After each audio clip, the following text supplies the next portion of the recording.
Hello everybody, फिर से welcome है आपका जीपीडब्ल्यू पे। आज हम फिर से अच्छे सब न्यूमेरिकल्स लेकर के आए हैं। आज जो मेरा टॉपिक है न्यूमेरिकल्स का वो अर्थ मैग्नेटिज्म से रिलेटेड है ना। तो अर्थ मैग्नेटिज्म से रिलेटेड जो न्यूमेरिकल्स होने वाला है वो डीप एंगल है ना, ट्रू डीप, एपेरेंट डीप, इससे ही रिलेटेड रहने वाला आज न्यूमेरिकल है। तो काफ़ी अच्छा टॉपिक रहने वाला आज है ना। काफ़ी इंपॉर्टेंट सब न्यूमेरिकल्स रहने वाले, कंसेप्चुअल सब न्यूमेरिकल्स रहने वाले हैं, क्योंकि इसमें बराबर बच्चे कंफ्यूज कर जाते हैं डीप एंगल को समझने में, है ना। डीप एंगल कैसे फाइंड आउट करते हैं, एपेरेंट डीप को कैसे फाइंड आउट करते हैं, है ना। इसमें बराबर बच्चे कंफ्यूज कर जाते हैं। इसमें कंफ्यूज नहीं होना है, हाँ, वीडियो में बने रहे, बिल्कुल अच्छे से समझ में आने वाला है यहाँ पे, है ना।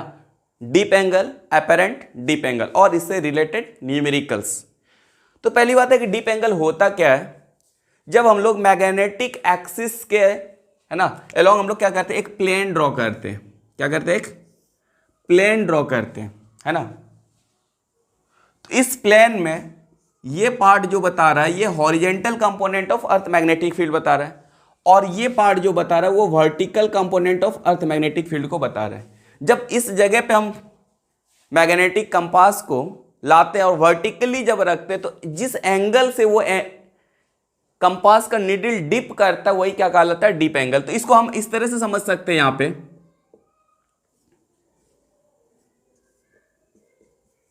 ये है ना।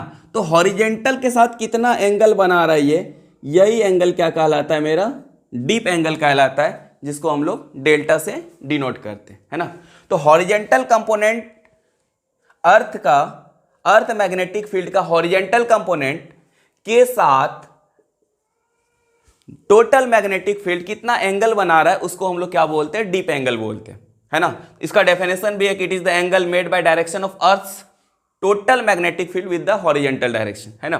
तो हॉरिजेंटल डायरेक्शन के साथ, हाँ, horizontal component of earth magnetic field के साथ total magnetic field of earth कितना एंगल बना रहा है, किस एंगल से ये डिप कर रहा है, वही क्या कहलाता है, डीप एंगल कहलाता है। तो डीप एंगल होता क्या यहां पे देख लेते हैं, है ना। तो मेरा हॉरिजेंटल कंपोनेंट क्या है, ये वर्टिकल कंपोनेंट क्या है, ये, और ये क्या कहला रहा है, मेरा डीप एंगल। तो इसको हम लोग कैसे यहाँ पे फाइंड आउट करेंगे, इसको देख लेते हैं। ये मेरा क्या हो गया, हॉरिजेंटल कंपोनेंट, और ये मेरा क्या हो गया, वर्टिकल कंपोनेंट। क्या हो गया, ये मेरा वर्टिकल कंपोनेंट। अगर इसका tan एंगल लेते हैं तो tan डेल इक्वल टू क्या हो जाएगा, मेरा क्या होता है, P upon B. It means ये B है, ये मेरा P है। इट मीन्स क्या हो जाएगा, vertical component of earth magnetic field to the horizontal component of earth magnetic field के बराबर होगा डीप एंगल। तो ये काफी बेसिक चीज है डीप का, है ना। डीप एंगल को जब हम लोग फाइंड आउट करते हैं तो ये पता होना चाहिए कि ये रेशियो जो होता है किसका होता है, वो vertical component of earth magnetic field to the horizontal component of earth magnetic field. तो इससे ही रिलेटेड यहाँ पे एक न्यूमेरिकल्स है, काफी अच्छा सा न्यूमेरिकल्स है ना। अगर आप डेफिनेशन से जानना चाहते हैं तो डीप एंगल का डेफिनेशन क्या होता है ना। एंगल ऑफ डीप या डीप एंगल जिसको हम लोग बोलते हैं यहाँ पे, है ना। डीप एंगल का जो डेफिनेशन होता है, it is the angle made by direction of the earth total magnetic field with the horizontal direction, है ना। Total magnetic field with the horizontal direction, horizontal direction के साथ, है ना, total magnetic field of earth कितना बना रहा है, कितना एंगल डिप कर रहा है, वही क्या कहलाता है, डीप एंगल। तो यहाँ पे आते हैं, फिर से इसको सॉल्व करते हैं। ये जो गिवन न्यूमेरिकल्स है, काफी अच्छा न्यूमेरिकल्स है यहाँ पे, है ना। तो इसको यहाँ पे हम लोग सॉल्व करते हैं। तो यहाँ पे दे क्या रखा है कि the ratio of vertical component of earth magnetic field to the horizontal component of earth magnetic field at a given place. किसी प्लेस पे जो अर्थ का वर्टिकल कंपोनेंट है और अर्थ का जो हॉरिजेंटल कंपोनेंट है उसका रेशियो क्या दे रखा है, 1 दे रखा है। ओके ना, क्या दे रखा है, 1 दे रखा है। कहने का मतलब है यहाँ पे क्लियर कट दिया हुआ है कि vertical component of earth magnetic field to the horizontal component of earth magnetic field का रेशियो दे रखा है 1, और हमको पता है कि यही क्या कहलाता है, डीप एंगल। इट मीन्स हम यहाँ पे लिख सकते हैं इसको tan del equal to 1। Okay, vertical component of earth magnetic field to the horizontal component earth magnetic field किसके बराबर होता है, डीप एंगल के बराबर होता है। तो यहाँ पे हम इसके जगह पे it means B upon B H equal to क्या हो जाएगा, tan डेल हो जाएगा, और tan डेल इक्वल टू कितना हो गया, 1। या गिवन दे रखा है। क्या हम लोग इसको इस तरह से लिख सकते हैं यहाँ पे 10 डेल इक्वल टू 10 45 डिग्री, क्योंकि 10 45 डिग्री का वैल्यू 1 होता है। अब यहाँ पे इसको कंपेयर कर लेते हैं तो डेल इक्वल टू मेरा आ जाता है यहाँ पे 45 डिग्री। तो काफी सिंपल सा क्वेश्चन था यहाँ पे, है ना, काफी सिंपल सा क्वेश्चन था कि रेशियो दे रखा था vertical component of earth magnetic field और horizontal component of earth magnetic field का, है ना, 1 दे रखा था। और इसके बाद वो क्या पूछा था, what is the angle of dip, है ना, एंगल ऑफ डिप। तो एंगल ऑफ डिप यहां पे हो जाएगा 45 डिग्री। तो फिर चलते हैं नेक्स्ट न्यूमेरिकल के पास। अब जो मेरा यहां पे क्वेश्चन है वो अपेरेंट डिप से रिलेटेड है ना, ये क्वेश्चन जो है मेरा अपेरेंट डिप से रिलेटेड है। जैसा कि हम बात करते हैं आज जो मेरा वीडियो रहने वाला है वो अर्थ मैग्नेटिज्म का डीप एंगल से रिलेटेड है ना। जिस तरह से अर्थ मैग्नेटिक फील्ड का जो एलिमेंट होता है वो क्या होता है, angle of declination, angle of inclination और horizontal component of earth magnetic field. उसमें से ही एक कंपोनेंट है अर्थ मैग्नेटिक फील्ड का, है ना, अर्थ मैग्नेटिक फील्ड एलिमेंट, है ना, उसमें से एक पार्ट है ये डीप एंगल, है ना। तो यहाँ पे उसी के बारे में हम लोग यहाँ पे बात कर रहे हैं आज। काफी अच्छा कॉन्सेप्ट रहने वाला है, काफी अच्छा न्यूमेरिकल्स रहने वाला है ना, जो कि यहाँ पे दिख रहा है ना। तो चलते इसको यहाँ पे सॉल्व करते हैं। यहाँ पे क्वेश्चन कह क्या रहा है कि the true value of deep eight a place is 45 degree, है ना। ट्रू वैल्यू ऑफ डीप मतलब एक्चुअल डीप दे रखा है यहाँ पे, है ना, दे क्या रखा है, एक्चुअल डीप यहाँ पे दे रखा है, एक्चुअल डीप एंगल यहां पे दे रखा है वो 45 डिग्री। अब क्या किया जा रहा है, अब क्या, if the plane of dip circle, यहां पे समझना है अच्छे से, है ना, यहां पे प्लेन ऑफ डीप सर्कल को रोटेट कर दिया जा रहा है। इट मीन सबसे पहले अगर यहां पे देखा जाए ये मेरा मैग्नेटिक मेरिडियन है, ये क्या है मेरा मैग्नेटिक मेरिडियन। तो ये पार्ट क्या कहलाता है, horizontal component of earth magnetic field. ये पार्ट क्या कहलाता है, vertical component of earth magnetic field. तो इस प्लेन में vertical component of earth magnetic field कोई इफेक्ट नहीं करता है, वो सेम का सेम रहता है हर केसेस में, चाहे इस प्लेन को जिस एंगल से रोटेट कर दे। ये काफी इंपॉर्टेंट कॉन्सेप्ट है ना। डीप एंगल की जब हम लोग बात करते हैं तो क्या vertical component of earth magnetic field भी प्लेन के रोटेट करने से इफेक्ट करता है क्या, यहां पे बिल्कुल नहीं करता है। तो वर्टिकल के बारे में नहीं सोचना है, जो भी सोचना है यहाँ पे horizontal component of earth magnetic field के बारे में सोचना है। अगर इस प्लेन को, है ना, अगर इस प्लेन को, ये मेरा एक्चुअल है, इसको एट फर्स्ट हम समझ लेते हैं कि ये एक्चुअल है, इसको मान लेते हैं ना, ये मैग्नेटिक मेरिडियन में रखा हुआ और ये मेरा ट्रू डीप है, और ट्रू डीप इक्वल टू कितना दे रखा है 45 डिग्री। अब क्या किया जा रहा है, इस प्लेन को रोटेट कर दिया जा रहा है। ये मेरा ओरिजिनल पोजीशन है ना, ये मेरा मैग्नेटिक मेरिडियन। यहां से क्या किया जा रहा है, यहां से क्या किया जा रहा है, if the plane of dip circle is turned. अब यहां से डीप सर्कल को क्या किया जा रहा है, इट मींस प्लेन को क्या टर्न किया जा रहा है। तो टर्न कुछ इस तरह से किया जा रहा है यहां पे, है ना, कुछ इस तरह से यहां पे समझ सकते हैं यहां पे इसको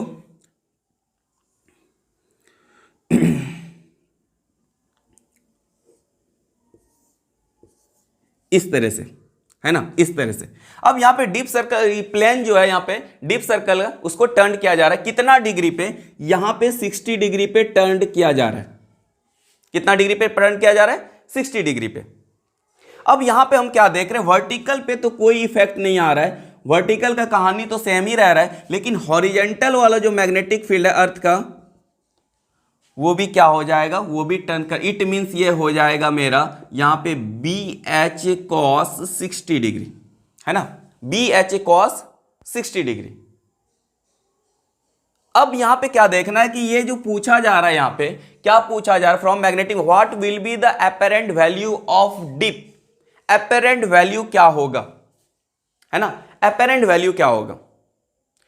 अब यहां पे देखते हैं हम लोग सबसे पहला चीज कि ये जिस एंगल से इसको टर्न किया जा रहा है ना, जिस एंगल से इसको घुमाया जा रहा है, इसके वजह से मेरा जो हॉरिजेंटल कंपोनेंट है अर्थ मैग्नेटिक फील्ड का, वो क्या हो जा रहा है, BH cos 60 डिग्री, है ना, BH cos 60 डिग्री। और वर्टिकल में यहां पे कोई चेंज, ये तो वर्टिकल, इसमें तो कोई चेंजिंग नहीं आ रहा है ना। तो मेरा इस केसेस में यहां पे जब हम लिखें, तो मेरा क्या लिखाएगा यहां पे, तो सपोज कर लेते इसको 10 del 1 मान लेते। ये जो del 1 दिख रहा है यहां पे, ये क्या है, मेरा अपेरेंट डीप एंगल है ना, क्या है, मेरा अपेरेंट डीप एंगल है। तो अपेरेंट डीप एंगल जो लिखेंगे यहां पे, बेसिक मेरा क्या है डीप एंगल का,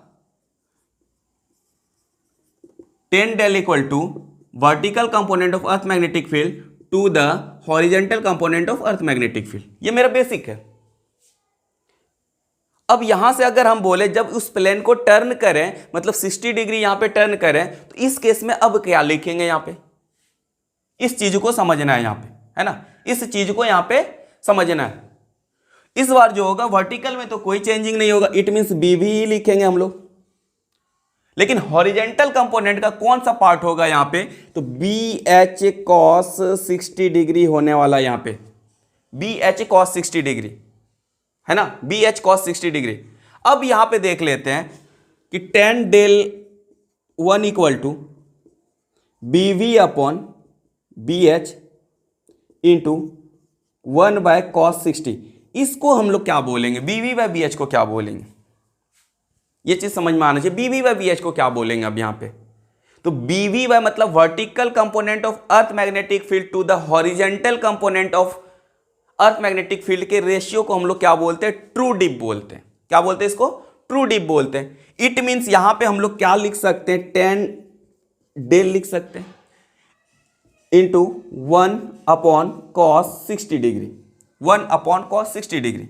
अब यहां पे एक्चुअल डीप एंगल कितना दे रखा है, 45 डिग्री दे रखा है। इट मींस मेरा यहां पे अपेरेंट डीप जो हो जाएगा इस बार, वो क्या हो जाएगा, यहां पे हम लोग tan 45 रखेंगे यहां पे,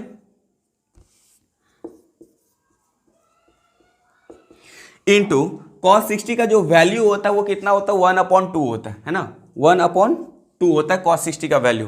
तो tan 45 डिग्री का वैल्यू कितना होता है, 1। tan 45 डिग्री का वैल्यू कितना होता है, 1, और ये 2 ऊपर आ जाए। इट मीन्स यहां पे मेरा जो हो जाएगा tan del 1 equal to 2, del 1 equal to जो हो जाएगा वो मेरा tan इनवर्स 2 के इक्वल हो जाएगा।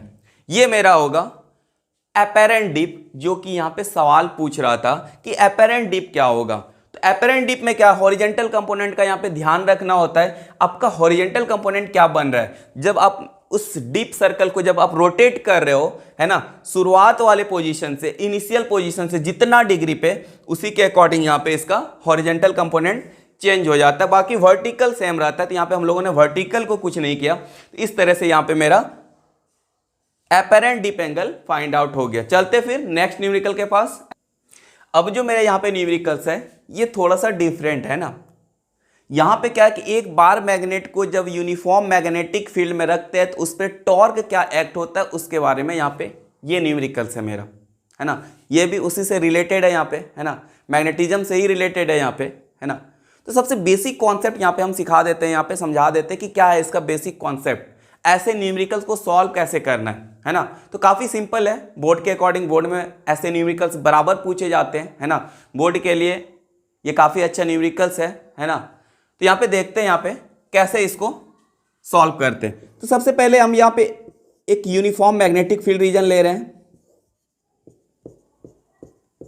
जिसका मैग्नेटिक फील्ड इंटेंसिटी क्या है, बी है ना। मैग्नेटिक फील्ड इंटेंसिटी क्या है, बी है। एक यूनिफॉर्म मैग्नेटिक फील्ड रीजन है जिसका मैग्नेटिक फील्ड इंटेंसिटी क्या है, बी है। इस मैग्नेटिक फील्ड के साथ थीटा एंगल पे एक बार मैग्नेट को लाते हैं यहाँ पे, है ना, जिसका दो पोल है, एक साउथ पोल और नॉर्थ पोल, है ना। ये बार मैग्नेट मैग्नेटिक फील्ड के साथ थीटा एंगल बना रहा है। कितना एंगल बना रहा है, थीटा एंगल बना रहा है ना। तो इसका बेसिक कॉन्सेप्ट ये है कि जिस तरह से हम लोगों ने इलेक्ट्रिक डायपोल को पढ़ा, इलेक्ट्रिक डायपोल में क्या होता था, एक निगेटिव चार्ज होता था और एक पॉजिटिव चार्ज होता था, है ना। एक निगेटिव चार्ज होता था और एक पॉजिटिव चार्ज होता था। दोनों एक दूसरे से बहुत ही छोटे डिस्टेंस पे सेपरेटेड होता था, है ना। Both are separated very small distance.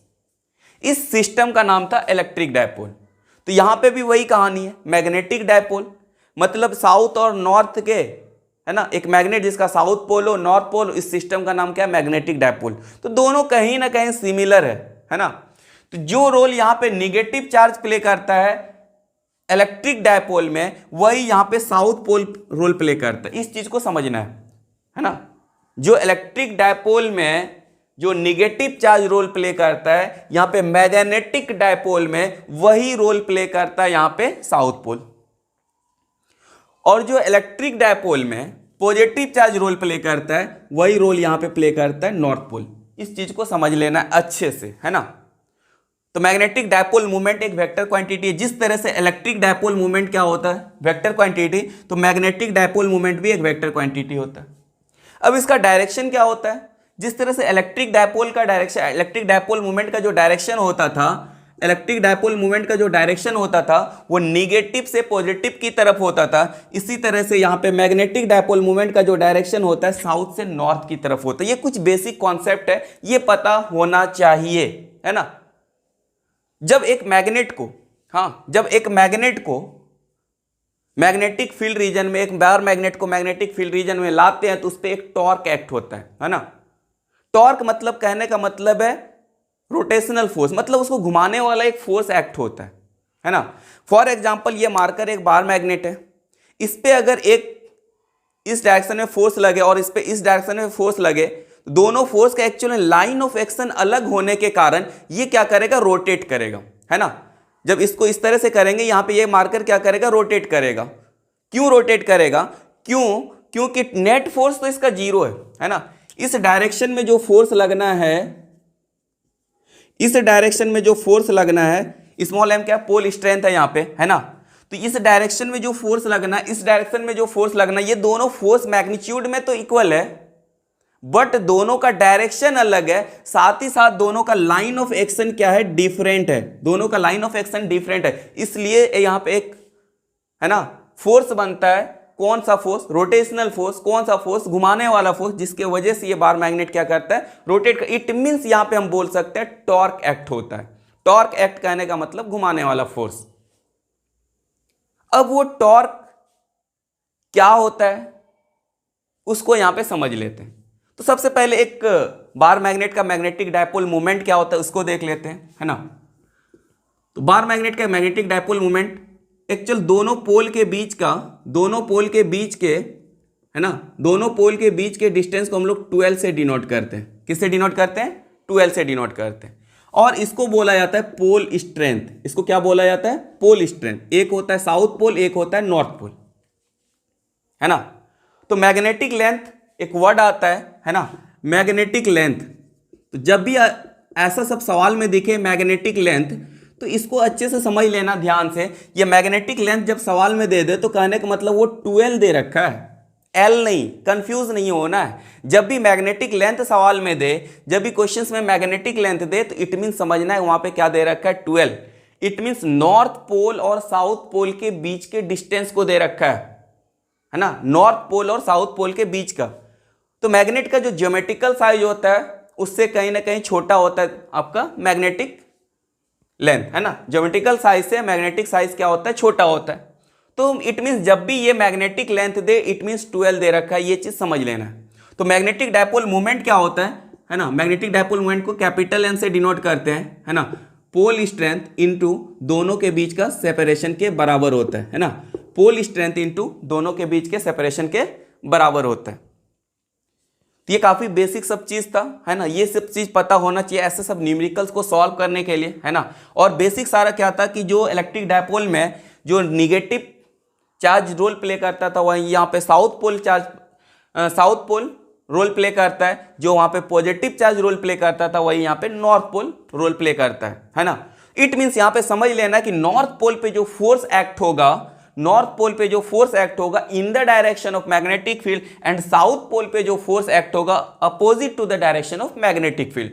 और दोनों का लाइन ऑफ एक्शन अलग होने के कारण यहाँ पे एक टॉर्क प्रोड्यूस होगा, और वो टॉर्क क्या करेगा, इसको घुमाएगा, है ना, घुमाएगा। अब यहाँ पे टॉर्क होता कितना है, इस चीज को यहाँ पे देख लेते हैं। तो टॉर्क इक्वल टू होता है मैग्नेटिक डायपोल मूवमेंट इसका m, है ना। m इक्वल टू यहाँ पे लिख दिए पोल स्ट्रेंथ इनटू दोनों पोल के बीच का लेंथ m, और जिस मैग्नेटिक फील्ड रीजन में सो रखा गया वो magnetic field into sine theta. ये होता है टॉर्क, है ना। ये होता है torque equal to M B sine theta.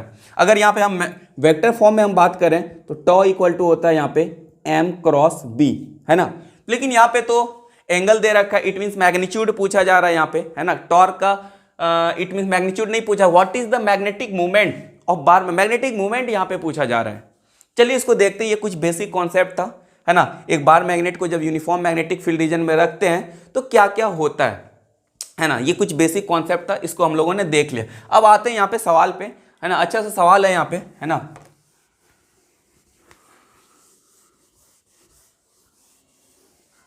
अब यहाँ पे जो मेरा सवाल है, तो सबसे पहला चीज है कि टॉर्क इक्वल टू होता क्या है, फॉर्मूला, है ना, उसको देख लेते हैं। तो टॉ इक्वल टू होता है यहाँ पे M B sine theta, M B sine theta. B क्या है, जिस मैग्नेटिक फील्ड रीजन में इस बार मैग्नेट को रखा गया है। थीटा क्या है, मैग्नेटिक फील्ड और बार मैग्नेट के बीच में एंगल है ना। एम क्या है, magnetic dipole moment of bar magnet, है ना। अब यहाँ पे देखते हैं गिवन क्या क्या है। थीटा दे रखा है, कितना दे रखा है, 30 डिग्री दे रखा है यहाँ पे, है ना। और क्या दे रखा है, टॉर्क दे रखा है ना। टॉर्क दे रखा है, टॉर्क कितना दे रखा है, 0.06 न्यूटन मीटर, है ना, न्यूटन मीटर। और क्या दे रखा है, जिस मैग्नेटिक फील्ड रीजन में रखा हुआ है उस मैग्नेटिक फील्ड का स्ट्रेंथ दे रखा है यहाँ पे 0.3 टेस्ला। ओके, यहाँ पे उस जिस मैग्नेटिक फील्ड रीजन में इसको रखा गया उसका मैग्नेटिक फील्ड का स्ट्रेंथ दे रखा है 0.3 टेस्ला। अब यहाँ पे निकालना क्या है हमको, मैग्नेटिक मूवमेंट, है ना, मैग्नेटिक मूवमेंट निकालना है। तो magnetic tau equal to formula क्या है मेरा, एम बी साइन थीटा। तो एम इक्वल टू क्या हो जाएगा, ये इधर आके डिवाइड हो जाएगा, tau upon B sine theta. तो टॉ कितना गिवन दे रखा है 0.06, बी कितना दे रखा है 0.3 टेस्ला, और साइन 30 डिग्री का वैल्यू क्या होता है, यहाँ पे साइन 30 डिग्री होगा ना। तो साइन 30 का वैल्यू क्या होता है, यहाँ पे हम लोग लिख लेते हैं जल्दी से इसको, 0.06 अपॉन 0.3, और साइन 30 का वैल्यू 1/2 होता है ना। इस डेसिमल को हटाएंगे यहाँ पे, यहाँ आएगा 10 और यहाँ आएगा 100। ओके, तो यहाँ पे क्या हो जाएगा मेरा, आगे देखते हैं, ये 0 0 कैंसिल हो जाएगा, है ना, 2 5 ज़ा 10, और यहाँ पे मेरा फाइनली क्या होगा 6/3 × 5, तो 3 2 ज़ा 6। तो फाइनली मेरा क्या आ जा रहा है यहाँ पे, मैग्नेटिक डायपोल मोमेंट, है ना, मैग्नेटिक डायपोल मोमेंट कितना आ जा रहा है मेरा, यहाँ पे चेक कर लेते हैं, 0.06 है, 0.3 है, साइन 30 डिग्री हाफ, है ना। यहाँ पे डेसिमल हटाए 100 आया, यहाँ डेसिमल हटाए 10 गया, 2 5 ज़ा 10, 0 0 कैंसिल, है ना। तो 5 3 ज़ा 3 2 ज़ा 6। इट मीन्स मेरा जो आया यहाँ पे 2/5 आया, है ना। तो मैग्नेटिक डायपोल मोमेंट कितना हो गया 0.4, है ना, 0.4 यहाँ पे आ गया मेरा, है ना। तो कुछ इस तरह से अच्छे सब न्यूमेरिकल्स के लिए, है ना, जुड़े इस चैनल से। अगर अभी तक आप लोगों ने इस चैनल को सब्सक्राइब नहीं किया है तो सब्सक्राइब करें, है ना।